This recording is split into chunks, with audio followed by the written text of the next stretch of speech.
Hi, welcome to Simply Scrapping.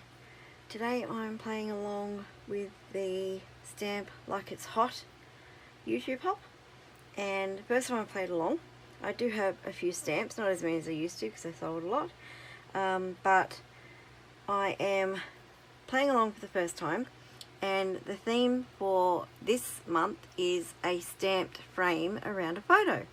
So the photo I'm doing is my family and one of my brother's friends. That's why the photo, the post-it note is on there to cover up the photo with people in it, sorry. And it is us at the Sydney Aquarium. So it's a fish-based theme of my layout, and I'm using Eco Park Paper Endless Summer Collection, as well as some embellishments from the Sun Kiss range from Cocoa Vanilla. I've already put the paper on the cardstock, and I've already inked around the piece of cardstock I'm going to stamp on. The stamp I've got to use is this one, which has got the jellyfish, the seahorse, the whales, the fish and the starfish, and this is from Kazaz Sea Life Uncut stamp set. So I'm going to cut these apart and then stamp on that frame around the photo and add some embellishments. Okay, so it's not my brother's friend, it's my son's friend. Whoops, never mind. Okay, let's get this page started.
Okay, so there's the layout done. I really like that stamped frame around the photo. It's really cool. And as it turns out, that stamp set was pretty good because the fish and the starfish are nearly identical to what's on the pattern paper. So that was a happy accident. And that is done. And the embellishments are really simple, just from the sticker sheet, 2 wooden buttons from the Cocoa Vanilla range, and a couple of tags from my stash. So I encourage you to look below for the playlist for everyone playing along. And if you have enjoyed this page, please give me the thumbs up. If you're not already a subscriber, please consider subscribing and hit that notify bell so you know when my next video comes out. And I'm stumbling over my words. But there it is. That's my page done. And I've really enjoyed stamping on this layout. It's cool. So thank you for watching and have a scrap happy day. Bye bye.